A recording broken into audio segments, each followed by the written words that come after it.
Lecture 55 start करते हैं जी। FAR1 only Kaif 1, ठीक है जी। अच्छा, AstraZeneca लिमिटेड आपको होमवर्क में दिया था, अटेम्प्ट किया? हो गया? कितना फ़ायदा हुआ उस डिस्कशन से जो एंड पे की थी? फ़ायदा ही उसी से हुआ, वरना समझ ही ना आती। वरना हम शायद यही ज़िंदगी भर समझते रहते कि रीवैल्यूएशन सरप्लस सिर्फ जब आएगा OCI में वो जाता है। अगर रीवैल्यूएशन सरप्लस का डेबिट फॉर द ईयर में हो रहा है तो वो वहाँ पे लॉस के तौर पे नज़र नहीं आता, हालांकि ये बात गलत है। लेकिन आपकी क्लास में एंड पे मैंने एक छोटी सी समरी अच्छी बना ली थी, जिस जहन में ये बात बैठ गई कि जिस दिन रीवैल्यूएशन सरप्लस, जिस दिन रीवैल्यूएशन करते हैं, जिस दिन रीवैल्यूएशन करते हैं यानी रीवैल्यूएशन की एंट्री करते हैं, तो रीवैल्यूएशन सरप्लस डेबिट हो चाहे क्रेडिट हो, क्योंकि वो फॉर द ईयर होता है तो उसे OCI से रूट करा के प्रेजेंट करके ही चेंज इन इक्विटी में लाना पड़ता है, ठीक है ना। तो अगर सरप्लस क्रेडिट हो रहा है तो वो गेन के तौर पे पॉजिटिव होकर नजर आएगा और बढ़ा देगा सरप्लस को, और अगर लॉस होगा तो वो नेगेटिव होकर उसको खत्म कर देगा, ठीक है ना। सही है? अच्छा चलें, लिख लें ये बात, मेरे पास लिख लें। वैसे तो मैंने 4 एंट्री सी भी कर दी थी, लेकिन आप लिख लें इस बात को। यार ये AC बंद है, AC चला दें।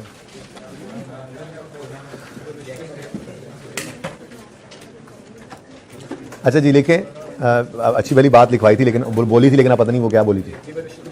लिखें, आप पर लिखें, रीवैल्यूएशन के दिन, रीवैल्यूएशन की एंट्री में, रीवैल्यूएशन के दिन ही रीवैल्यूएशन की एंट्री होती है ना।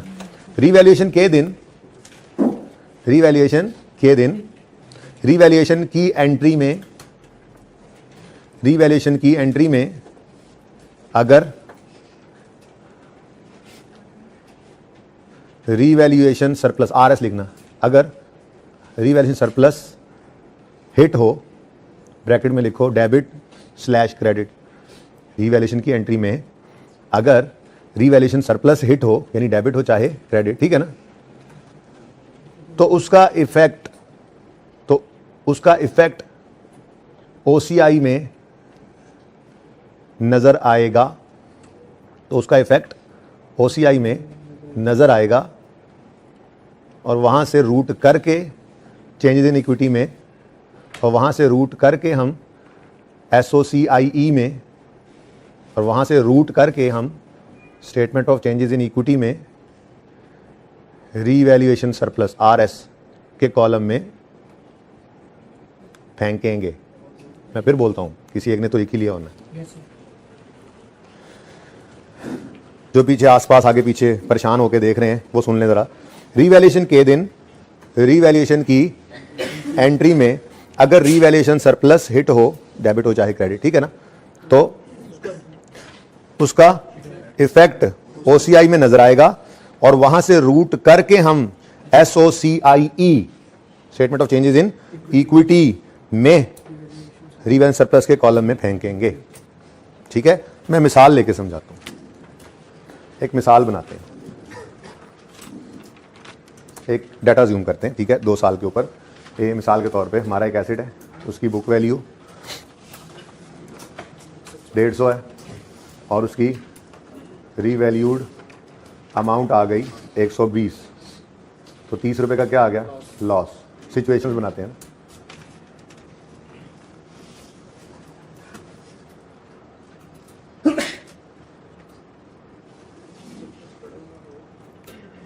कुछ भी नहीं था, पहला साल है, मुझे पहले साल के एंड पे रिवैल्यूएशन हो रही है, ठीक है, और प्रॉफिट एंड लॉस में ये 30 का लॉस चला गया, ठीक हो गया जी। SOCI ओनली में प्रॉफिट एंड लॉस होता है, आपको पता है, जो सेल से चलता है, और प्रॉफिट फॉर द ईयर तक पहुंचता है। फिर उसके बाद हम ऐड करते हैं इसमें अदर कॉम्प्रिहेंसिव इनकम, और फिर टोटल कॉम्प्रिहेंसिव इनकम आ जाती है, ठीक है। और अदर कॉम्प्रिहेंसिव इनकम में आपको पता है हमारा एक ही आइटम है, रीवैल्यूएशन सरप्लस, ठीक है जी। ओके, अब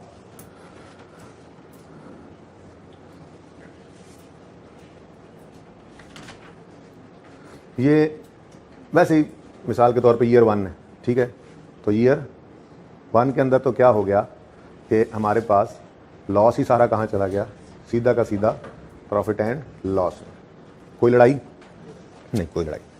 उसके बाद मिसाल के तौर पे डेप्रीशिएट, ये सब अज्यूम्ड डाटा है, ठीक है ना। मिसाल के तौर पे ये एसेट 10 रुपये डेप्रीशिएट हुआ और यहाँ पर 5 रुपये लेट से ये भी कम हुआ, ठीक है। ये 110 पे आ गया और ये 25 में, सब अज्यूम्ड डाटा है, ओके। सिर्फ आपको प्रेजेंटेशन शो करनी है, डन। सारी पॉसिबिलिटीज़ मैं ना कर लेता हूँ। जैसे ये पहली वाली जो एंट्री है 30 की, ये एंट्री क्या पड़ी है, ये एंट्री पड़ी है रीवैल्यूएशन, इसकी एंट्री, ये रीवैल्यूएशन की एंट्री ना यहाँ पे कर लेते हैं। ये नंबर 1 एंट्री इसके साथ लिख रहा हूँ मैं ऐसे, ठीक है। तो सबसे पहली एंट्री हमने जो आज देखी वो क्या है, प्रॉफिट एंड लॉस के अंदर रीवैल्यूएशन लॉस पहले लिख लेते हैं।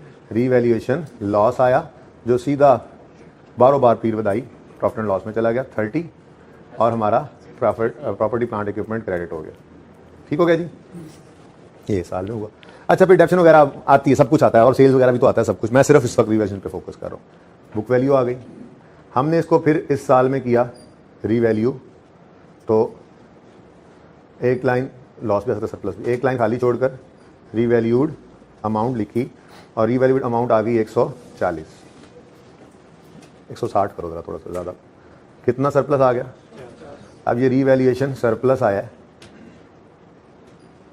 तो इसने सबसे पहले क्या करना है, इस 25 के लॉस को खाना है और बाकी का, अच्छा ये ना थोड़ा 155 कर लो ज़रा, डिफरेंस तो 155, और ये क्या बन गया 45, और ये बच गया 20, ठीक है। सही है, मैं कह एक जैसी फिगर ना हो जाए, मौज है ना, अपना सवाल साथ साथ बन रहा है। ये दूसरी रीवैल्यूएशन की एंट्री है। दूसरी एंट्री क्या हो रही है बताओ जरा, PPE debit, revaluation surplus credit, profit and loss credit, और चूंकि ये रीवैल्यूएशन के दिन एंट्री हो रही है तो सरप्लस अगर हिट हुआ है तो इन ओसीआई, ठीक है। अब ईयर 2 आया, 3 साल तक चलेंगे, ठीक है। इसके अंदर रीवैल्यूएशन लॉस नेगेटिव आ सकता था, लेकिन रीवैल्यूएशन लॉस ही लिखकर रिवर्सल डाल दो, या लिख लो रीवैल्यूएशन सरप्लस भी, तो ये सरप्लस नहीं होता बेसिकली, ये reversal of previously booked loss होता है, ठीक है ना। तो वो डेबिट हुआ, ओहो लिखा ही नहीं हमने, कितना आया 45, 20 बैलेंसिंग और 25, तो 25 का पॉजिटिव नजर आएगा, तो ठीक है, ऐसे लिख लेते हैं ना, रीवैल्यूएशन लॉस या सरप्लस। और इस सरप्लस से कंफ्यूज नहीं होना, ये सरप्लस का मतलब क्या है, रिवर्सल ऑफ लॉस, ठीक है ना। मैं ज़्यादा तफसील में नहीं जा रहा, प्रेजेंटेशन शो कर रहा हूँ। 25 आ गया और 20 का सरप्लस इन ओसीआई प्रेजेंट हुआ, यहां पे कोई नहीं आया था कुछ, ठीक है, और सही है ना, समझ आ रहा है। आगे बढ़ते हैं, आगे आ गया जनाब। फिर डेप्रीशिएट किया हमने इसको, लेट से 15 रुपए की डेप्रीसिएशन आई, और यहाँ पे ऐसे ही बस अज्यूम फिगर 4 रुपये, तो ये बच गया 140 और ये 16। अब फिर लॉस लाते हैं 1.5 साल, ठीक है। तो रीवैल्यूड अमाउंट हमने देखा जी आ गई है सिर्फ 100, वो 40 का क्या आ गया लॉस, रीवैल्यूएशन लॉस बैलेंसिंग आ गया। 16 के सरप्लस को इसने खाया और बाकी 24 का लॉस नजर आ रहा है। अब ये तीसरी रीवैल्यूएशन के वक्त तीसरी एंट्री, सिर्फ रीवैल्यूएशन की एंट्रीज कर रहा हूं मैं। एंट्री क्या होगी, रीवैल्यूएशन, प्रॉफिट एंड लॉस लिख दो ना, वहां पे लिख लेंगे प्रॉफिट एंड लॉस। पहले आप कह रहे हो नहीं हमें रीवैल्यूएशन सरप्लस को डेबिट करना है, कर दो यार। रीवैल्यूएशन सरप्लस डेबिट कितने से 16 से, प्रॉफिट एंड लॉस डेबिट 24 से, और एसेट क्रेडिट, ठीक है। अब देखो ये रीवैल्यूएशन के वक्त की एंट्री है ना, तो रीवैल्यूएशन सरप्लस इन ओसीआई होगा, ठीक है। अब रीवैल्यूएशन सरप्लस क्या हो रहा है, डेबिट, ईयर 3 की बात कर रहा हूं, तो रीवैल्यूएशन सरप्लस क्या हो रहा है, डेबिट, कितने से, ये 16 यहां पे नेगेटिव शो करेंगे। फिर प्रॉफिट एंड लॉस के अंदर ये 24 का लॉस, शुक्र है मैंने एक ही बार लिख दिया था, ठीक हो गया, सही है। और पीपीई क्या हो जाएगा, क्रेडिट। ये बात समझ में आती है।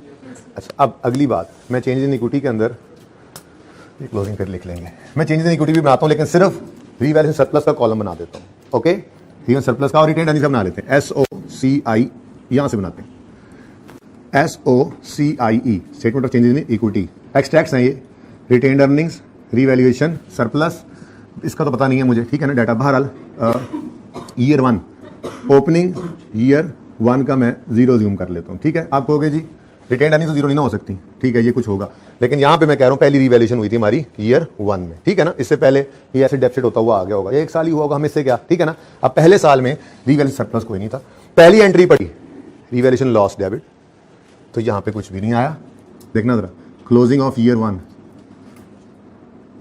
होगा कुछ, यहां पे आएगा कुछ, लेकिन यहां पे 0 है। ठीक है, ये ईयर 1 का क्लोजिंग ईयर 2 का ओपनिंग बन गया। वैसे तो वहीं से ही ओपनिंग लिख देते, लेकिन चलो मैं अलग से ओपन करता हूं। अब ईयर 2 ओपन हुआ, कुछ रिटेन्ड अर्निंग्स पड़ी थी, सरप्लस 0 था। ठीक है, दूसरा साल डेप्शन वगैरह हुई और लॉस रिवर्स हुआ, जिसकी एंट्री हम नहीं करते, याद है ना। और फिर हमारे पास ये एंट्री हुई, ये एंट्री डेबिट रीवैल्यूएशन सरप्लस इन OCI क्रेडिट और प्रॉफिट एंड लॉस क्रेडिट। ठीक हो गया। अब ये रीवैल्यूएशन सरप्लस इन OCI याद है आपको, ये यहां से निकलता था और इधर जाके पोस्ट होता था, याद आ रहा है। तो यहां पे हमने यूं लिखा टोटल कंप्रीहेंसिव इनकम, इसमें प्रॉफिट कुछ होगा, मुझे यहां पे पड़ा होगा प्रॉफिट, जो मैंने लिखा नहीं है, ये नहीं ना पता मुझे, तो ये प्रॉफिट तो नहीं ना पता मुझे, तो पहले भी नहीं पता था। ठीक है, ये प्रॉफिट नहीं पता, मैंने अज्यूम किया ना सारी चीजें। ठीक है, मैं सिर्फ रेलेवेंट एक्सट्रैक्ट्स बना रहा हूं, ये बड़ी इंपॉर्टेंट बात कर रहा हूं। ठीक है ना, क्योंकि इतने लेवल पे शायद अभी वो गया नहीं FAR 2 में, बहरहाल यहां पे जाओगे तो वहां पे बेइज्जत ना कराना फिर मुझे। ठीक है ना, ये बात हमें पता है, बता देना। ओके, टोटल कंप्रीहेंसिव इनकम से कितना आया 20। ठीक है जी। अब ईयर एंड पे ये ट्रांसफर की एंट्री भी होगी, ये 15 की डिडक्शन भी आएगी और 4 नजर आएगा, यहां से माइनस होकर यहां पे ऐड होता हुआ। मैं सिर्फ वो चीजें लिख रहा हूं, आपको पता है, आप कहोगे सर वो बाकी चीजें डिविडेंड नहीं है, डिविडेंड नहीं है, ये ईयर 2 का प्रॉफिट है, टोटल कंप्रीहेंसिव इनकम। ठीक है ना, ईयर 1 की टोटल कंप्रीहेंसिव इनकम में सिर्फ प्रॉफिट था, ये था ही नहीं, देख लो, सिर्फ प्रॉफिट था, कुछ था ही नहीं। समझ आ रही है बात। ईयर 1, ईयर 2 में सरप्लस आ गया, ये ट्रांसफर भी हुआ और यहां पर पता नहीं किस में से ये 4 ऐड हुआ, किस किस फिगर में वो तो नहीं पता, लेकिन ये पता है मुझे। ठीक है, ये आ गया क्लोजिंग ऑफ ईयर 2। खत्म करो कहानी, अगला साल ओपन करो, ओपनिंग ऑफ ईयर 3, ये ओपनिंग बना, ये 16 भी बन गया। ठीक है, फिर ट्रांसफर हो गया। ओहो, आप कहोगे जी ये ईयर एंड पे हो रहा है, ये बस छोड़ो कोई बात नहीं, दूसरे साल की ही ये डेप्रिसिएशन की एंट्री यूं समझ लो। ठीक है ना, फिर तीसरे में ये ट्रांसफर नहीं करेंगे, डन। चलिए आप आगे बढ़े। टोटल कंप्रीहेंसिव इनकम देखी हमने, छोड़ो उसको, एंट्री करते हैं पहले। रीवैल्यूएशन सरप्लस इन OCI डेबिट, यहां से होकर इसने कहां जाना है, तो ये गया, खत्म। इधर भी नजर आ रहा है, इधर भी नजर आ रहा है। ठीक है, तो रीवैल्यूएशन सरप्लस इन OCI डेबिट हुआ, वहां से पार्क हो गया यहां पे, और सरप्लस हमारा हो गया 0। हाँ ठीक है, प्रॉफिट तो ये है ना, उसमें 24 माइनस होना है, तो प्रॉफिट पता नहीं कितना आना है, वो फिगर का तो हमें पता भी इस वक्त नहीं है ना, मेरा इस वक्त उससे कंसर्न था। ठीक है, तो देख लो आप, रीवैल्यूएशन सरप्लस 0 ही आ रहा है। ठीक है, तो थोड़ी सी बेहतरी नजर आई, थोड़ा कॉन्सेप्ट जरा दूर हो गया, माजरत, ये अगर इधर बनती हो सामने इसको बनाते तो बाहर ऐसा होता है। ये देखो, रीवैल्यूएशन सरप्लस इन OCI और प्रॉफिट, ये कैसे जाते हैं, ये ऐसे जाते हैं, प्रॉफिट यहां से निकलता है और जाके, ओहो हाँ ग्रीन ही था, ब्लू ही था, कल ब्लू ही था। ठीक है ना, ये यहां से चला जाता है, ये फिगर, ये सरकारी बंदा था, याद है कल, सरकारी बंदा। ठीक है, और ये पेशेंट ये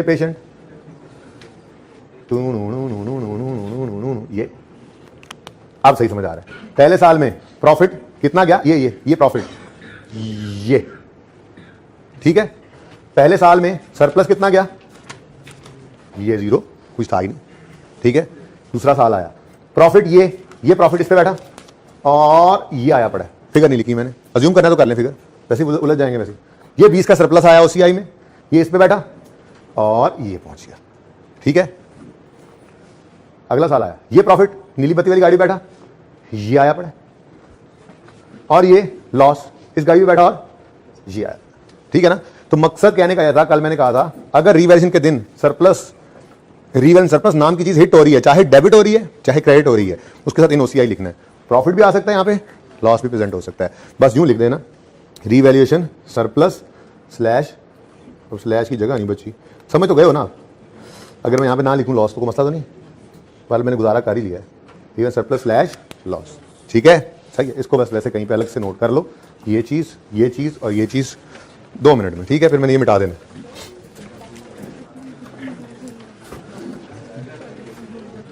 समझ आई है, बस थोड़ा सा रुख बदल गया, आज इनकम स्टेटमेंट इस तरफ बन गई है, माजरत, बात मुझे लगा कि खत्म हो जाएगी, लेकिन फिर मुझे महसूस हुआ नहीं, चेंज इन इक्विटी में पहुंचा दें, तो इसलिए परे बनाना पड़ा उसको, इधर सवाल का सलूशन कर दिया था, वरना यहाँ पे बनती ना बेहतरीन, ऐसे आपके मैथ के अंदर कोई मसला ना होता, फर्क ना पड़ता। नजर आ रहा है? मैं बताऊँ तस्वीर? नहीं, सही बता दें, कोने वाले बच्चे, उधर वाले कोने वाले बच्चे तो उन वाले।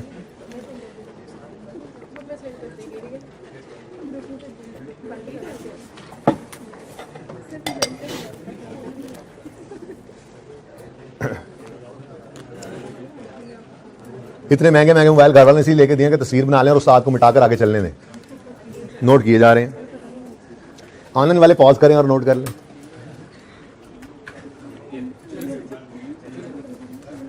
पिक्चर ले लो, मैं मिटाने लगा हूं। पिक्चर यार उसने ले लिया ना पिक्चर। ग्रीडी है? नहीं नहीं नहीं, बैठ जाओ, वो मैं हिसाब से मिटाऊंगा, बहुत कुछ लिखा हुआ था पहले। तुम जज्बात में सारा कुछ ही मिटा दो फिर। जी बेटा, सवाल आ रहा है, सुनो। हाँ बेटा देखो, मैंने सिर्फ आपको भी कॉन्सेप्ट दिया है यार, चुप कर जाओ। भाई कह रहे हैं कि प्रॉफिट फॉर द ईयर तो दिया होगा, तो जो बाद में ये लॉस आएगा माइनस करेंगे नहीं। आपका सवाल तो मैंने करवाना है अभी, पास पेपर 2 उसका सवाल अभी ना बीच में फिट करो। मैंने अभी आपको फुल कॉन्सेप्ट दिया है कि आप जिंदगी में पहली बार स्टेटमेंट ऑफ कॉम्प्रिहेंसिव इनकम बनाएं तो ऐसे बनाएंगे, और सिस्टम सही वाले अकाउंटेंट हो आप, पढ़े लिखे, आप ये करोगे, ठीक है। अब मसला ये आता है कि अगर उसने प्रॉफिट कैलकुलेट कर लिया और ये वाली एंट्री नहीं हुई, जो कि हमारे सवाल का केस है आस्था जिनका का, तो फिर उसने प्रॉफिट जो निकाला उसमें 24 माइनस नहीं हुआ होगा, तो हमें माइनस करना पड़ेगा। पर ये डिपेंड करता है ना सिचुएशन पे, उसने क्या किया हुआ है। पहले तो भाई कॉन्सेप्ट चाहिए, ठीक है। तो एक उसूल असल में मैंने लिखवानी लाइन थी, लेकिन बस बात बढ़ते बढ़ते कहां चली गई। कोशिश करता हूं, अब आज क्लास जुमे की है तो 1 घंटे में खत्म करनी थी, लेकिन ये प्लान में नहीं था जो बात हुई, ठीक है ना। बहरहाल फायदा हुआ इससे, ठीक है। एक लाइन असल मैंने लिखवानी थी, लेकिन वो लाइन पे जरा मैंने कहा चलो थोड़ी सी बात भी हो जाए उस पर। अब मैं मिटा रहा हूं, ये मैंने मिटा दिया। ओ टांग ही कट गई उसकी।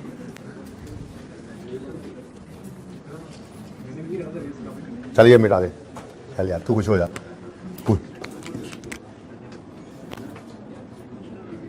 इसको बैसाखियों पे पड़ा गया हमने, ओके। फिर उगाई इसकी टांग, जज़ाकल्लाह भाई। अच्छा जी, सवाल करते हैं अपना AstraZeneca. Following information pertains to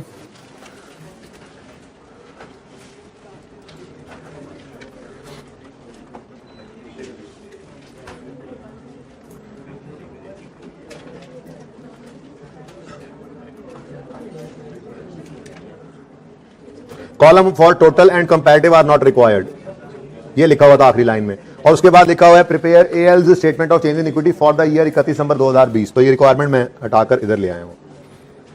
ऊपर लिखा हुआ है क्वेश्चन नंबर 2, ठीक है जी। तो यहां से सवाल, मेन सवाल की बॉडी हमारे सामने आ जाती है। Following information pertains to AstraZeneca limited share holders equity on यकम जनवरी 20। हमें उसने कहा था 31 दिसंबर 20 की चेंज इन इक्विटी बना दो, तो यकम जनवरी 20 पर ये सारे के सारे ओपनिंग बैलेंसेज हैं, ठीक है। तो रुपीज इन मिलियन है, फटाफट लिख लेते हैं भाई, मुफ्त के नंबर तो लें, इसके भी नंबर मिलते हैं। वहां से डाटा उठा के यहाँ पे लिखा है ना, नंबर है इसके, बोलो 250 138 142 45। उसके बाद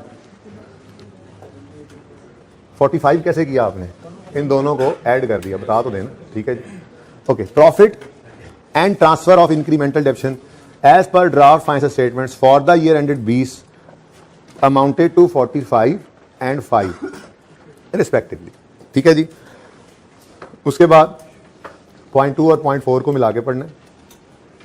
उसके बाद कहता है AL uses revaluation model for subsequent measurement of land building only, the revalued amount of land building have been assessed at 31 December 20। अगर 31 दिसंबर 20 पे असेस हो रही हैं तो ये इंक्रीमेंटल डेप्रिसिएशन इस रिवैल्यूएशन वाली तो हो ही नहीं सकती। ईयर एंड रिवैल्यूएशन है ना, उसका मतलब पहले डेप्रिसिएशन हुई होगी इस साल की, और ये इंक्रीमेंटल डेप्रिसिएशन इसमें से भी 45 से भी नहीं, मैं तो कहूंगा 20 में से ट्रांसफर हुई है, क्योंकि 45 में से 25 तो जो है वो लैंड के रिवैल्यूड रिवैल्यू सरप्लस है, और लैंड का रिवैल्यू सरप्लस हो जितना होता है उतना ही रहता है सारी जिंदगी, अनलेस के कोई लॉस आ जाए या वो बिक ही जाए।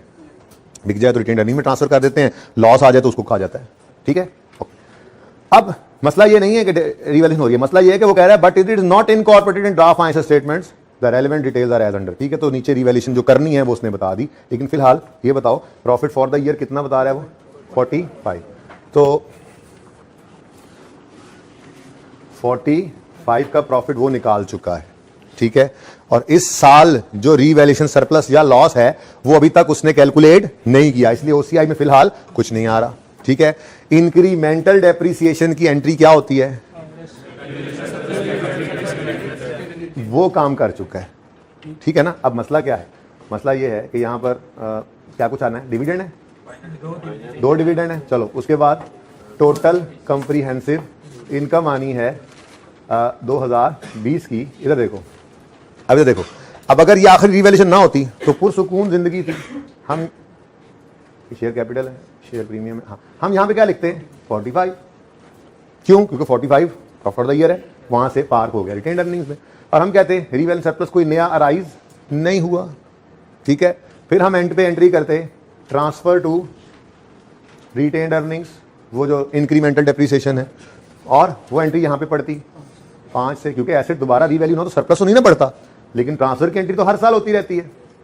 अब ये कहानी होती अगर 0.4 ना होता, अगर 0.4 ना होता तो ये होता, लेकिन अब क्या होगा? वही जो मंजूर खुदा होगा। देखते हैं क्या होता है। ठीक है, रीवैल्यूएशन हमें करनी पड़ेगी। अगर रीवैल्यूएशन करके देखते हैं, ये काम वो कर चुका है। क्यों? इधर देखो, इधर देखो, फॉलोइंग हमें पर्टेन्स टू एसेट्स का, ठीक है, और प्रॉफिट निकल चुका है as per draft financial statements वो बना चुके हैं, फाइनेंशियल स्टेटमेंट बना चुके हैं, तो फिर उन्होंने ये प्रॉफिट निकाल लिया होगा, फिर उन्होंने ये रिटेन्ड अर्निंग्स में भी फेंक दिया होगा। ये ट्रांसफर की एंट्री बता रहा है तो की हुई होती है ना। ठीक है, ये एंट्री भी कर ली होगी, और इनका 1-2 लाइनें जोड़ देते हैं, ऐसे आता है ना। इनका ये इक्विटी के आइटम्स का जो क्लोजिंग होगा ये बैलेंस शीट के फेस पे भी प्रेजेंट हो गया होगा। ठीक है ना, लेकिन चूंकि ड्राफ्ट फाइनेंशियल स्टेटमेंट का मतलब ही यही है कि these are subject to change.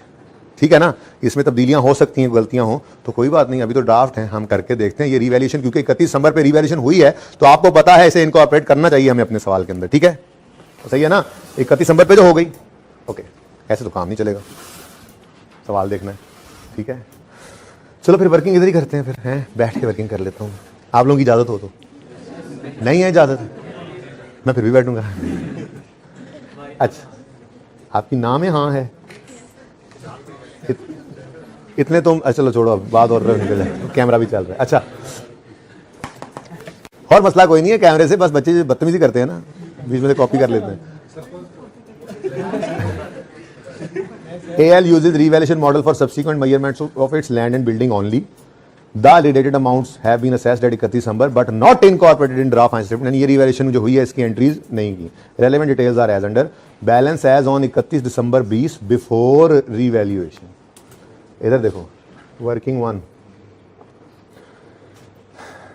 मसला क्या है? मसला ये है कि 31 दिसंबर 2020 की बुक वैल्यू उसने हमें बता दी। ठीक है, मैं बिल्डिंग की बात ही कर रहा हूँ फिलहाल, जरा फिर लैंड को भी देख लेते हैं। ठीक है, ये सिर्फ बिल्डिंग की बात कर रहा हूँ। बुक वैल्यू उसने बताई 240 माइनस 60 कितना? ये 180 बिल्डिंग, हाँ कर देता हूँ यार, बिल्डिंग। ठीक है, और ये वो बिल्डिंग है जिसका रीवैल्यूएशन सरप्लस भी 20 पे आया पड़ा है। 20 पे आया पड़ा है? नो, वो है 1 जनवरी 20 का, 1 जनवरी 20 का। लेकिन है तो वो भी बुक वैल्यू ही, क्योंकि मुझे नहीं पता इसी दिन तो रीवैल्यू नहीं हुआ था, पहले कभी हुआ होगा। बुक वैल्यू लिख लेते हैं क्योंकि एज ऑन बैलेंस है। ठीक है, एज ऑन बैलेंस है, पता नहीं इसका कितना होगा, पता नहीं, फिलहाल तो इसका 20 है, और वो कह रहा है इसमें से 5 हम ट्रांसफर कर चुके हैं, तो फिर 31 दिसंबर पे ये कितना पड़ा है? 15 पे। कितने बच्चों को ये बात समझ आ गई थी? अब ये बच्चों ये जो है ना इंक्रीमेंटल डेप्रिसिएशन है। ठीक है, ये डेप्रिसिएशन नहीं है, इसलिए मैं तो इस बिल्डिंग के बारे में अनश्योर हूं कि ये जो 140 पे पहुंची है, 180, अच्छा सॉरी, हाँ 200 में नहीं, अच्छा 180 पे जो पहुंची है, तो पता नहीं ये 60 की डेप्शन सारी यहाँ पे थी या इससे पहले थी। ओके, लेकिन मुझे इससे कोई लेना देना नहीं है डेप्रिसिएशन, मुझे तो इस फिगर से फिलहाल मकसद था। ठीक हो गया, यहां तक को मसला। जो डेप्रिसिएशन थी सही वाली, डेप्शन तो यही होती है ना, डेप्शन तो यही प्रॉफिट लॉस में जाती है। साल के एंड पे रिवैल्यू करें तो नई वाली डेप्शन तो अगले साल की इनकम स्टेटमेंट में जानी है, और जो इंक्रीमेंटल है उसका इंपैक्ट भी उन्होंने बता दिया। अब यहां से ऑनवर्ड कहानी चलती है।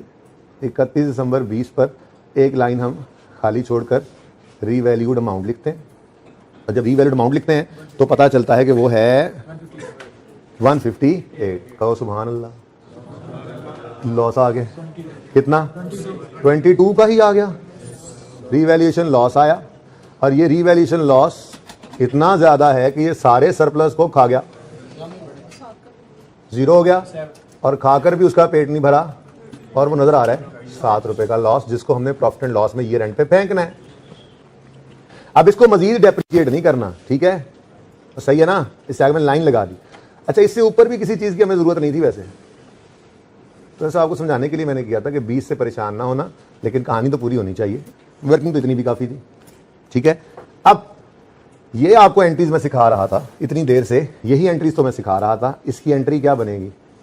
इसकी एंट्री बनेगी revaluation surplus debit, profit and loss debit और बिल्डिंग क्रेडिट, लेकिन रीवैल्यूएशन सरप्लस इन ओसीआई, ठीक है, ओके। अब फिगर्स बताओ, 15, 7, 22। अब मसला ये है कि this revaluation has not been incorporated in draft financial statements. भाई कोने वालों, ये नजर आ रही है एंट्री? बेटा आपको गुजारा कर लो, बहरहाल बोल तो रहा हूँ। दिस रीवैल्यूएशन सरप्लस, बैठने का दिल कर रहा था, असल में थक गया था थोड़ा।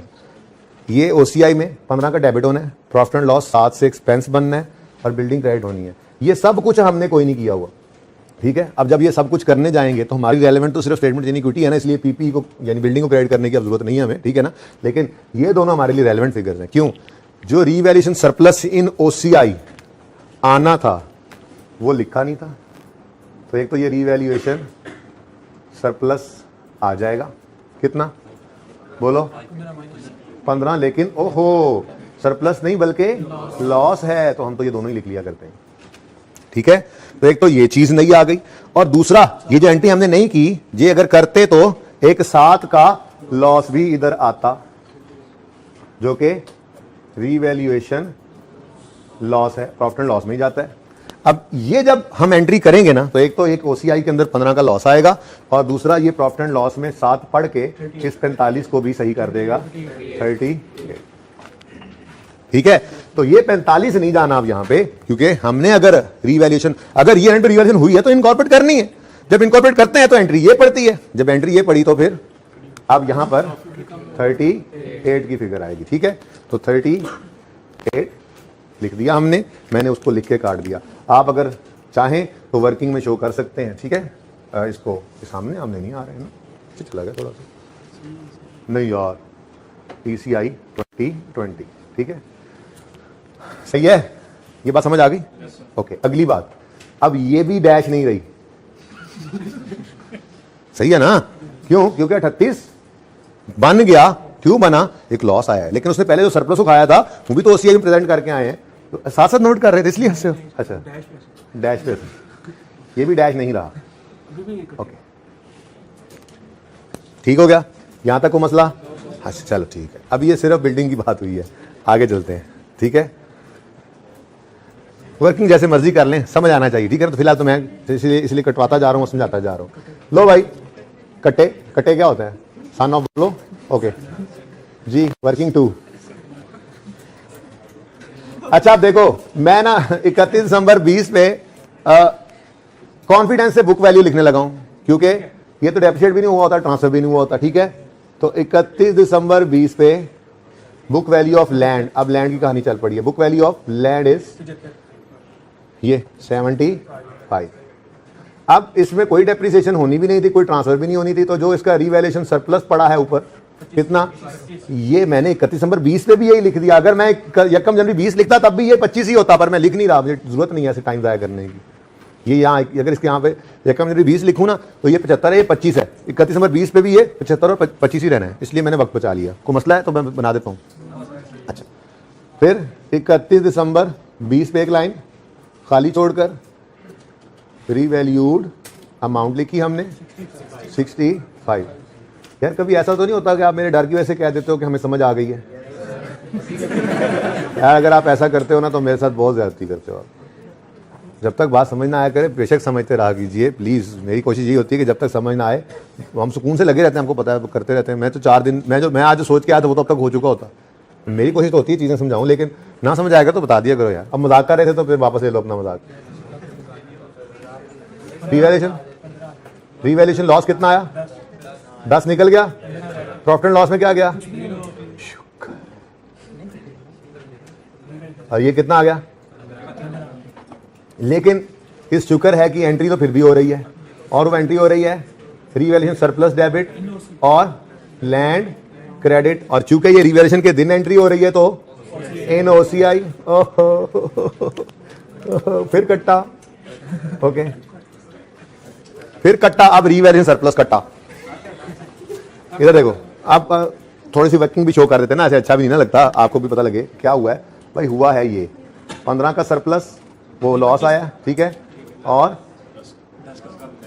10 का भी लॉस ही आया। रीवैल्यूएशन सरप्लस दोनों एंट्रीज में रीवैल्यूएशन सरप्लस क्या हो रहा है? डेबिट, ठीक है ना। तो मैंने दोनों लॉसेस को ऐड किया और ये कटा, और यहाँ पे 25 आ गया, 25 भी लाल कर दिया, ठीक है, ओके।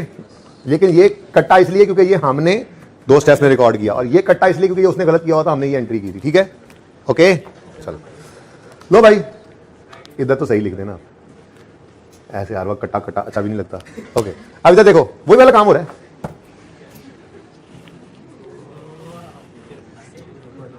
चेक करो, 38 25, 38 का प्रॉफिट, 25 का लॉस, ठीक है, डन। अब तो ये तो आपने पहले कर ली एंट्री, तो फिर क्या हुआ? तो थोड़ा ऊपर लिख दे, तो लिख देता हूँ, ये लो, transfer to retained earnings, okay भाई, सही है, डन। ये टेक्निकल पॉइंट था, बस यही था सवाल में, और तो कुछ नहीं था, ठीक है। और क्या है? 4 डिविडेंड नहीं है 0.3 बड़ा आया 0.3। हमें पता है 2020 है ना, 2020, तो हमने लिख लेना है फाइनल ऑफ 20, अच्छा सॉरी, और इंटरिम ऑफ 19, अच्छा सॉरी 1 और 2, ठीक है।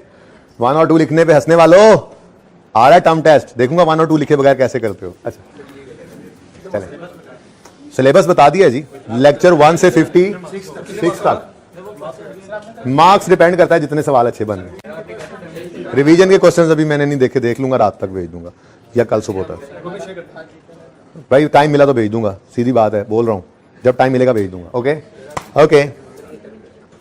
वो मैं गड्डी ला रहा हूं तो मैं थोड़े सवाल के में लबांगा यार, टाइम मिला तो भेज दूंगा, कह रहा हूं, ओके। नंबर 3, 2 डिविडेंड होने चाहिए, फाइनल ऑफ 19 जहां नजर आए उसको पकड़ लेना है, फाइनल ऑफ 20 जहां इंटरिम ऑफ 20 जहां नजर आए उसको पकड़ लेना है, final of 20 ignore, interim of 19 ignore, ऐसी कोई चीज आए तो इंटरिम पहले आ गया, ठीक है जी। Interim of 19, interim of 20, number 2, वैसे 2 लिखें, ठीक है आदत। फाइनल ऑफ 19, फाइनल ऑफ 20, इतने सिंपल केसेस दे रहा है डिविडेंड के, ये 2 साल में ऐसे दे गया। अब तैयार रहो उसके लिए, जिसके लिए मैं तैयार कर रहा हूं, नंबरिंग देकर, ढेर सारे डिविडेंड्स दे के 2 साल की चेंज इक्विटी बनवा ले, या इसको मिक्स कर दे आइए सेट के साथ। मैंने ना यहाँ पे इसको एक आध दिन में अब रोक देना है, मतलब आज के दिन में क्वेश्चन बैंक एक क्वेश्चन 2 डिस्कस करने हैं, फिर होमवर्क में क्वेश्चन बैंक क्वेश्चन जाने हैं, एक आखिरी क्वेश्चन में एक एडजस्टमेंट बड़ा अजीब सी है, वो कुछ स्टेटमेंट इक्विटी का कॉन्सेप्ट नहीं है, वैसे समझना आने वाली थोड़ी सी बात है, 2 साल की उनमें स्टेटमेंट इक्विटी बननी है, ये बस एक दिन और लगा के इसको रोक देंगे। और इतना ही होता था, ये इतना ही। आज कितना लेक्चर है इस पर? तीसरा है, चौथा बन गया बहरहाल, तो एक आधा लेक्चर और लगा के इसको रोक देंगे। फिर जब हम आइए सेट में जाएंगे ना, तो वहां पे जाके इसके 1 से 2 सवाल दोबारा करेंगे। अब मुझे यूं लग रहा है कि शायद वो इस तरफ चल पड़े, आइए सेट के अंदर वो इनकम स्टेटमेंट बैलेंस शीट की बजाय चेंज इन इक्विटी बनवा ले आपसे, तो होने को तो कुछ भी हो सकता है। बहरहाल हम तो हर चीज़ को तैयार कर ही लेंगे। तो ये 2 डिविडेंड्स लेने हैं जी बस। पहले फाइनल डिविडेंड ऑफ 19 है बोलो, और है कौन सा? ओए होए, बोनस सर्फ एक्सेल नहीं है? Are you sure? अच्छा ऊपर लिखा है फाइनल बोनस डिविडेंड, तो परसेंटेज किस पे लगेगी?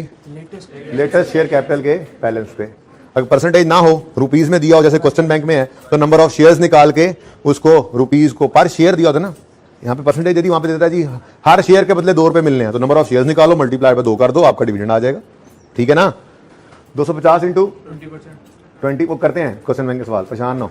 एंट्री बोले, एंट्री डिविडेंड डेबिट कितने से? 50 से डिविडेंड डेबिट, डिविडेंड खाना ही नजर आ, डिविडेंड खाना ही नजर, डिविडेंड इसीलिए ब्रैकेट में लिखा था रिटेन, तो रिटेन अर्निंग्स डेबिट 50 से, और डिविडेंड पेएबल बैलेंस शीट में क्रेडिट। ओके, बोनस दोनों ही एंड्स यहां पे नजर आने हैं। और अब इस वजह से क्योंकि फाइनल डिविडेंड आ गया, इंटरिम में इन शेयर्स को भी लेना पड़ेगा। डेट कहीं नहीं लिखी हुई, पर एक छोटी सी बात उन्होंने कर दी थी, कल बड़ी बहस की थी मैंने इस पे। सारी तैयारियां ये सेट की भी साथ साथ चल रही हैं, इसके हर टॉपिक में चल रही हैं वो, तो ठीक है ना। Declared with half yearly accounts का मतलब ही क्या है? अगर ईयर एंड 31 दिसंबर है तो 30 जून हाफ ईयर होना है, तो मैक्सिमम भी जुलाई अगस्त के अंदर इसने हो जाना है इंटरिम में। तो फिर फाइनल जो पिछले साल का था वो 31 दिसंबर के साल का था, 31 दिसंबर 19 का, मैक्सिमम फरवरी मार्च में हो ही जाना है। तो फिर फरवरी मार्च वाला फाइनल तो पहले ही होना था, डेट होना हो तो उसके बाद ही है, 4-5 महीने बाद आया होगा ये, ठीक है ना। तो दूसरा डिविडेंड है इंटरिम, और इंटरिम है 20 का और सर्फ एक्सेल है यानी कैश है। अब इधर देखना 250 हाँ जमा 50 बराबर होता है और 300 के ऊपर लगाओ 12%, ठीक है 12%। कितना आ गया? 36। डिविडेंड रिटेन्ड अर्निंग्स में डेबिट और शेयर कैपिटल क्रेडिट। अच्छा सॉरी आई एम सॉरी, ठीक है आप लोगों को पता लग गया, ठीक है। Dividend debit, dividend payable credit. सवाल खत्म नहीं हो गया? अच्छा चलो यार ये तो मैं ही कर देता हूँ आपको।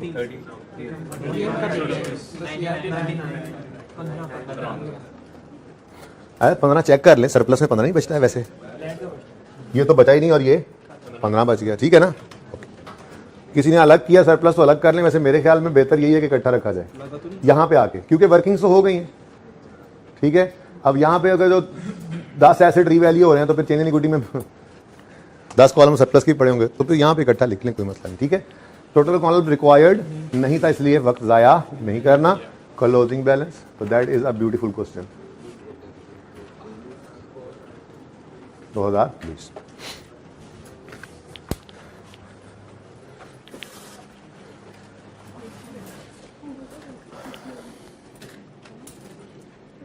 भाई ये सिर्फ सवाल के ऊपर ऊपर जो लिखा हुआ है ना ये मिटा दो, नंबरिंग शंबरिंग, सिर्फ सवाल के ऊपर ऊपर जो लिखा हुआ। पिक्चर लो पिक्चर लो पिक्चर।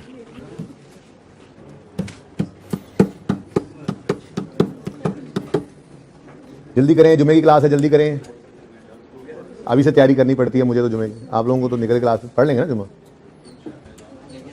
पिछला जुमा बहुत लेट हुआ इसलिए टेंशन होगी।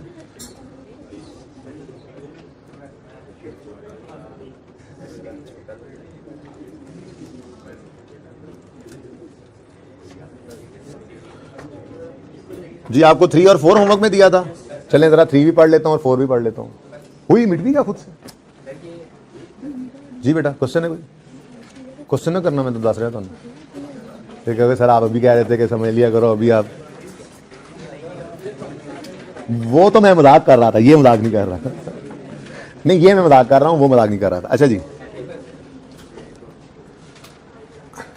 For the purpose of preparation of statement in equity for the year ended 31 December 17 Daffodil limited has extracted the following information. मुझे एक दफा पढ़ने तो दें, 15, 16 और 17 जरा गौर करें, ये बात अब आइए सेट में बड़ी काम आने वाली है। 15 और 16 ऑडिटेड है, 17 ड्राफ्ट है, मतलब हम 17 में खड़े हैं, 17 में हम खड़े हैं।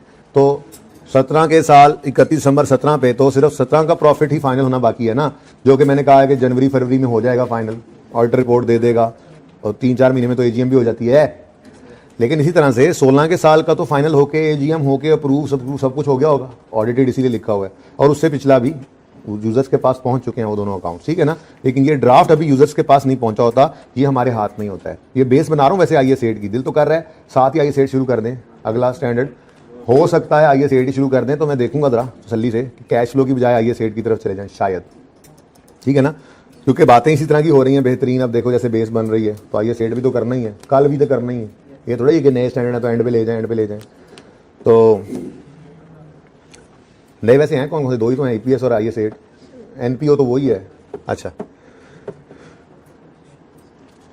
ड्राफ्ट का मतलब अभी हमने फाइनल नहीं किए, ऑडिटर ने चेक नहीं किए, रिपोर्ट नहीं दी, पब्लिश नहीं हुए होते, तो इसका मतलब ये अकाउंट्स हमारे हाथ में होते हैं। तो अगर इनमें कोई गलती है तो हम उसको सही करके यूजर को भेजते हैं। लेकिन अगर पिछले किसी साल की गलती इस साल में पकड़ी जाए ना तो मुसीबत पड़ जाती है, क्योंकि वो यूजर के पास पहुंच चुके होते हैं। तो फिर बड़ा नोट शोट बनाना पड़ता है, आईए सेट लगता है, प्रायर ईयर एरर्स की करेक्शन। पिछले सालों में हम डोरेमोन नहीं है कि जाके हम पिछले सालों को जाके सही करेंगे और हर बंदे की वो जादू से फाइनेंस स्टेटमेंट खुद ब खुद बदल जाएंगी, वो गुजर गया। अब इस साल में खड़े होकर पिछले साल की गलती को सही करना है तो फिर बहुत सारा काम, बड़ा सारा पलाल पड़ जाता है, ठीक है ना। तो इसलिए छोटी मोटी गलती नजर आए तो ऑर्गेनाइजेशन कहती है जान दो खैर है, ठीक है। और वैसे भी मटेरियल एरर्स को ही हम रेक्टिफाई करते हैं अगर पिछले किसी साल का पकड़ा जाए तो, ठीक है ना। बहरहाल ये ड्राफ्ट और ऑडिट मुझे लिखे हुए नजर आ गए, मैंने कहा चलो जरा थोड़ी बुनियाद पड़ जाए। बहरहाल नेट प्रॉफिट गिवन है हमें transfer to general reserves given है और फाइनल कैश डिविडेंड गिवन है।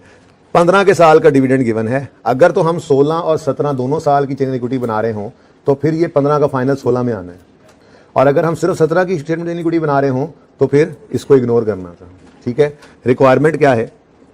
रिक्वायरमेंट है prepare DR statement equity for the year ended 31 December 17। Ignore taxation, क्या मैं तो कह रहा हूं इग्नोर कंपैरेटिव भी, क्योंकि आइए सेट में जब हम जाएंगे ना तो वो वाहिद स्टैंडर्ड है जिसमें कंपैरेटिव कहे ना कहे हम बनाते हैं कंपैरेटिव ईयर, ये बात बड़ी अहम है। वरना हर स्टैंडर्ड के अंदर, जैसे IAS 16 में उसने कहा था 31 दिसंबर 17 का नोट बनाओ, हमने कहा था नहीं ना लिखा हुआ कंपैरेटिव, तो बेलने बाजू नहीं देना, बस ठीक है 17 काफ़ी है। फिर ऐसे ही आगे बढ़ते आए, हमने IAS 36 पढ़ा, IAS 23 पढ़ा, IAS 40 पढ़ा, IAS 20 पढ़ा, और करेक्शन ऑफ एरर, चलो एक ज़रा हट के बीच में एक चीज़ आ गई थी, ठीक है, बहरहाल वो भी पढ़ना ही था, ज़रूरी था। तो इन सारे टॉपिक्स के अंदर हमने ये नोट किया था कि रिक्वायरमेंट स्पेसिफिक चलते हैं, रिक्वायरमेंट के अंदर वो कंपैरेटिव कहे तो बनाते हैं वरना नहीं बनाते, ठीक है ना।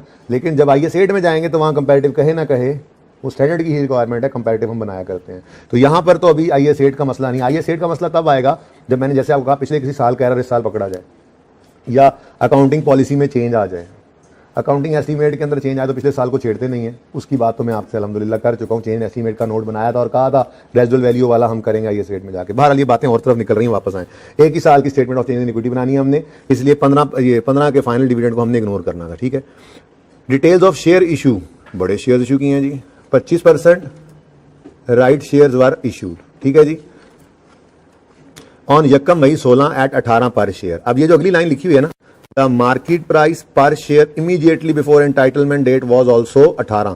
वैसे तो इसकी सिग्निफिकेंस वैसे ही खत्म हो गई क्योंकि सेम ही है, लेकिन ये डिफरेंट भी हो सकती है, पर इसकी डिस्कशन हमने EPS के टॉपिक में जाके करनी है और ये अप्लाई भी वहीं पे होता है, यहां पे कुछ नहीं करना। इस टॉपिक के अंदर रहते हुए स्टेटमेंट ऑफ इक्विटी बनाते हुए अगर आपने शेयर इशू किया है 18 रुपए का और उसकी प्राइस उस दिन जिस दिन इशू कर रहे हैं उससे मतलब इमीडिएटली बिफोर, इशुएंस से थोड़ा सा पहले ही, यानी कि इशुएंस के वक्त यूं कह लें, अगर वो 20 रुपए थी या 16 रुपए थी तो इस सवाल की सेहत पे कोई असर नहीं पड़ता, इसका असर पड़ता है EPS अर्निंग पर शेयर पे जाके। तो अर्निंग पर शेयर के टॉपिक में ही आपको ये बात बताऊंगा मैं। तो फिलहाल ये जितने सवालों के अंदर ये बात लिखी हुई है, वैसे तो यहां पर उन्होंने, जैसे ये देखो, right shares were issued at 15 per share, the market price per share immediately before entitlement date was, अब देखो 25 का शेयर है, अपने ओनर्स को 15 का दे दिया, पर ठीक है छोड़ो इस बात को। यहां पे मैंने कहा रेड कर दिया इसको, लेकिन लकीली EPS आ गया हमारे पास, वरना आज से पहले तक FR 1 में मुझे कहना पड़ता था भाई ये आउट ऑफ सिलेबस है,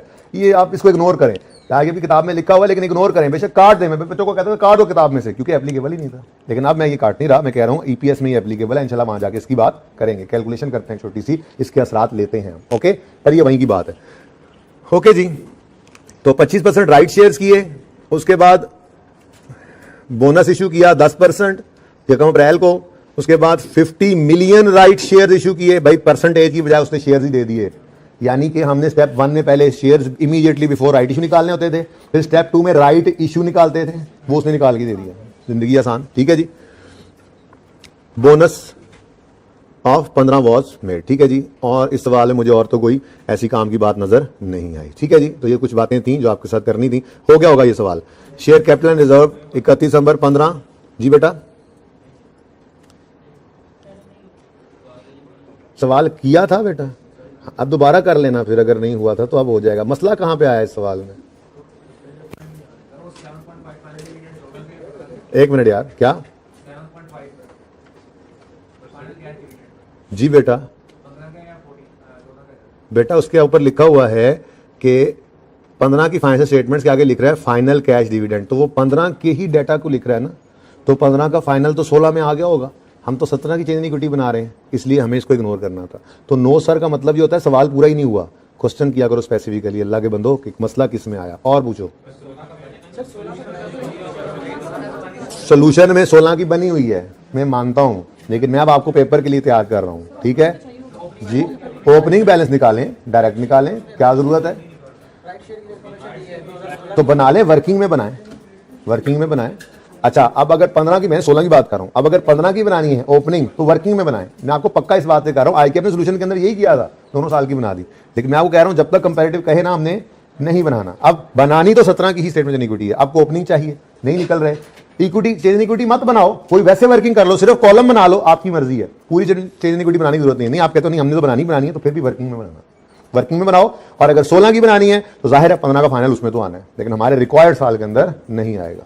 और बोलो बोलो, चलें आगे। ऐसे ही अगले सवालों के अंदर आईके के क्वेश्चन बैंक के सवालों के अंदर सोल्यूशन ऐसे ही था, दोनों साल के बनाए हुए थे, लेकिन आपने एक साल की मांगी तो एक ही साल की बनानी है। रिक्वायर जिस साल की वही बनानी है। अगर जरूरत पड़ रही है दूसरे की बनाने की तो वर्किंग बनाओ। हो सकता है शेयर कैपिटल में कोई चेंज ना हो सकता है किसी और शेयर प्रीमियम में चेंज ना हो, मिसाल के तौर पे दे रहा हूं, ठीक है। सिर्फ एक ही रिटेन अर्निंग में चेंज आ रहा है तो सुकून से सिर्फ वही कॉलम बना सकते हो वर्किंग में, ठीक है। लेकिन कंफर्टेबल नहीं हो तो पूरी चेंज इन इक्विटी बना दो, पर उसमें फिर एब्रीविएशन यूज कर सकोगे, फायदा है ना। वर्किंग में लिख दिया आपने एससी लिख दिया, एसपी लिख दिया, आरई लिख दिया, आरएस लिख दिया, ऊपर नाम नहीं लिखा बिजनेस का, ठीक है। एसओसीआईई लिख दिया, अब कितना टाइम बच रहा है, क्यों, सिर्फ वर्किंग में ले गए, तो सही है ना, तो वर्किंग में करेंगे। ओके नेक्स्ट 4 में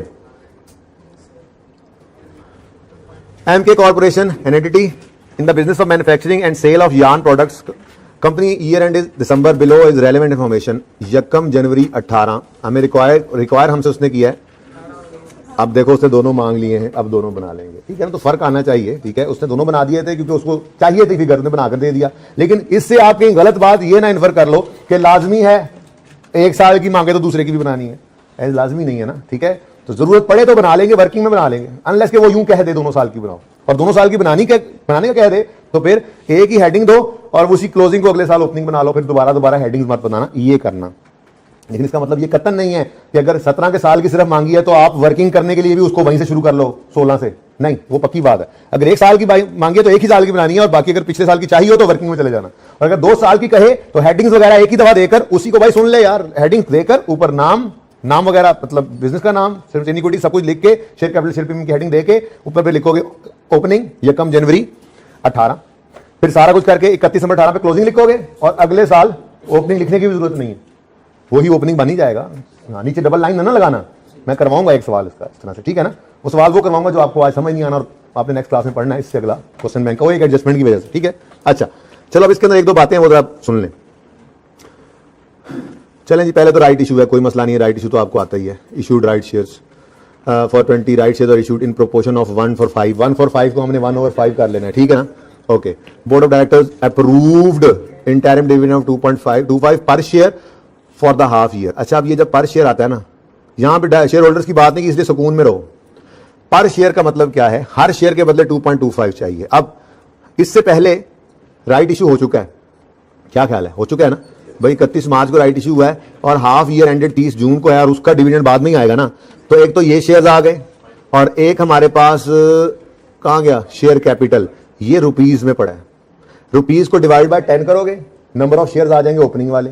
फिर जो राइट इशू में शेयर्स आए, सेकंड इक्विटी में नजर आ रहा था ना, टोटल कैपिटल पकड़ोगे 25 मिलियन प्लस राइट इशू वाला जो कैपिटल आएगा वो डिवाइड करोगे उसको 10 से, कितने से, अब आ जाएंगे नंबर ऑफ शेयर्स, जितने शेयर्स हैं आपके पास। अब हर शेयर जो बंदा भी एक शेयर लेके आएगा उसको 2.25 रुपए दे देने हैं। तो नंबर ऑफ शेयर्स निकाल के इंटू 2.25 करना था, कैश ही होगा ना बेटा। 2.25 रुपीज पे कर रहा है तो बोनस तो ना हुआ फिर, ओ सॉरी, नहीं ऐसा हो जाता है, कोई मसला नहीं है, ठीक है, खैर है। ये रुपीज लिखा हुआ है, कैश डिविडेंड है, बोनस नहीं है। ओके, ये बात समझ आ गई कि पर शेयर दिया हो तो कैसे करना है, ठीक है। उसके बाद और डायरेक्टर्स कहते हैं एनुअल प्रॉफिट्स, जी दोबारा बता दूं मैं सोल्यूशन से, फिर कैपिटल देख लूं। 250 मिलियन तो पहले आ रहा है ना ओपनिंग में, कितना 5 मिलियन आया राइट इशू। ये देखो शेयर कैपिटल का कॉलम चल रहा है, उसके अंदर 25 पहले से आ रहा है, 25,000 करूं, ठीक है, और ये ओपनिंग था। और राइट इशू में आप कह रहे हैं 5,000 और शेयर आ गए, ठीक है। अब जब आपने ये डिविडेंड देना है तो डिविडेंड के लिए आपने 25,000 जमा 5,000, ये रुपीज में है क्योंकि ऊपर रुपीज में बन रही होती है, ये रुपए में है, रुपए में, ठीक है। इसको डिवाइड बाय 10 करोगे ना तो नंबर ऑफ शेयर्स आ जाएंगे जितने इशू किए हुए हैं, हर एक के बदले 2.25 रुपीज डिविडेंड, ये डिविडेंड निकल आएगा आपका। किसने पूछा था दोबारा, समझ आ गई, ठीक है ना, ऐसे करना। Annual profit for the year given है, board of director recommended dividend 4.25 which is duly approved, लड़ाई कोई नहीं हुई जी, जो उन्होंने कहा इन्होंने भी कर लिया। फिर board of director approved bonus shares, approved bonus shares of 20 of the outstanding shares on 30 June 19 which were duly credited in shareholder account on 31 अगस्त का मतलब है 31 अगस्त 19 पर ये शेयर्स उनके अकाउंट में क्रेडिट भी हो चुके हैं। मतलब जो उन्होंने कहा था वो कर दिखाया, ठीक है। एंट्री क्या होगी वो तुम बताओ, बोनस शेयर्स की एंट्री क्या होती है। अच्छा अच्छा अच्छा, हाँ चलो आप फिलहाल उस सोल्यूशन को देखो। एक ऑप्शन है, ठीक है, ऑप्शन है कि शेयर प्रीमियम जो है ना, ये जब पड़ा होता है, मेरे ख्याल में आप उसी की बात कर रहे हैं। शेयर प्रीमियम जो है ना, ये एक ऐसी चीज है, रिटेन्ड अर्निंग्स के बहुत से यूजेस हैं, डिविडेंड के तौर पे बांट लेते हैं, जनरल रिजर्व में फेंक देते हैं, और बहुत सारे इस्तेमालात हैं। शेयर प्रीमियम का कोई इस्तेमाल नहीं है। तो कुछ नोशनल पेमेंट्स के लिए ना कंपनीज एक्ट हमें कहता है कि ये कर लो, अच्छा है, इन्हें और कहीं इस्तेमाल नहीं होना। जैसे मैं इशुएंस कॉस्ट पढ़ाऊंगा, इशू कॉस्ट इक्विटी के ऊपर, वो पढ़ाऊंगा आपको, वो आप यहां से कर सकते हैं। ऐसे ही बोनस शेयर अगर इशू करें तो रिटेन्ड अर्निंग को डेबिट करने की बजाय शेयर प्रीमियम को डेबिट कर दें, ताकि वो भी यूज हो जाए। लेकिन आप फिलहाल उसको छोड़ें, आप फिलहाल एंट्री वही रखें, ठीक है, क्योंकि आई के अपने सॉल्यूशंस के अंदर शेयर प्रीमियम पड़ा भी हो तो रिटेन्ड अर्निंग से डेबिट कर देता है।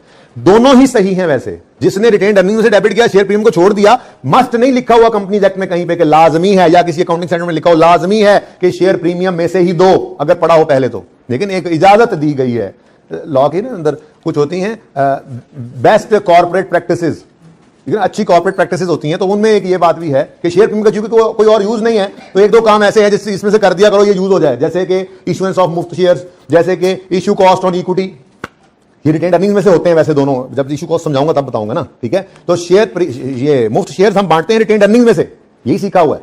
अगर चाहो कि प्रीमियम पड़ा है, इसको यूज करना है, तो रिटेन्ड अर्निंग की बजाय प्रीमियम को यूज कर सकते हो। अगर यूज कर लिया, खत्म हो गया, फिर भी शेयर्स बचे हुए हैं, तो बाकी के रिटेन्ड अर्निंग से कर सकते हो। लेकिन ये चूंकि इजाजत है, तो फिलहाल जो असल चीज है वो तो पक्की कर लें, फिर मैं इजाजत की तरफ भी आपको ले आऊंगा किसी वक्त, ठीक है। तो सोल्यूशन को आप इग्नोर करें। इग्नोर का मतलब यह है कि देख लेना, उसने शेयर प्रीमियम से डेबिट किया जो फिगर वही आपने रिटेन्ड अर्निंग से डेबिट किया, तो दोनों ही सही हैं। आईकेएल से पूछा गया तो उसने कहा था कि जी जो बच्चा रिटेन्ड अर्निंग डेबिट कर दे, शेयर कैपिटल क्रेडिट करे, उसको भी पूरे नंबर, और जो बच्चा शेयर प्रीमियम डेबिट करके रिटेन्ड अर्निंग से ये शेयर कैपिटल क्रेडिट करे, उसको भी पूरे नंबर मिलेंगे, ठीक है। सही है ना। इसलिए फिलहाल आप जो सीख रहे हैं ना पक्का कर लें, फिर वो मैं समझाऊंगा इंशाल्लाह, ठीक है।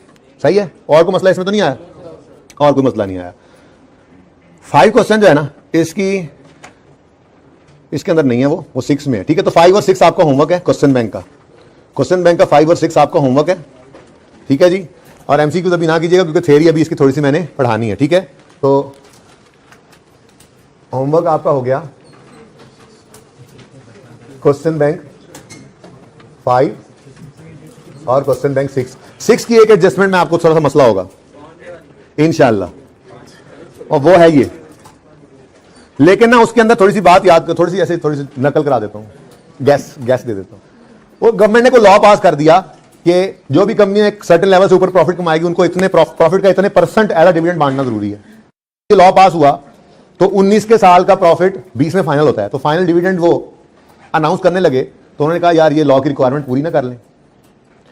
अब जब वो लॉ की रिक्वायरमेंट पूरी करने लगे, तो प्रॉफिट के ऊपर टोटल प्रॉफिट में से उतना निकालने लगे, तो अकाउंटेंट ने कहा सेठ साहब टेंशन ना लें, 19 के साल में 19 का इंटरम जो दिया था वो भी 19 के प्रॉफिट में से ही था, तो वो प्लस फाइनल ऑफ 19 ये ऐड करके लॉ की रिक्वायरमेंट पूरी हो जानी। कुछ इस तरह की बात है, थोड़ी सी नकल करवाई, हो जाएगा इंशाल्लाह। नहीं भी होगा तो ये सवाल मैंने क्वेश्चन बैंक का कोई एक सवाल तो करना ही है ना, वो ये कर लेंगे या इससे पिछला कर लेंगे, ठीक है।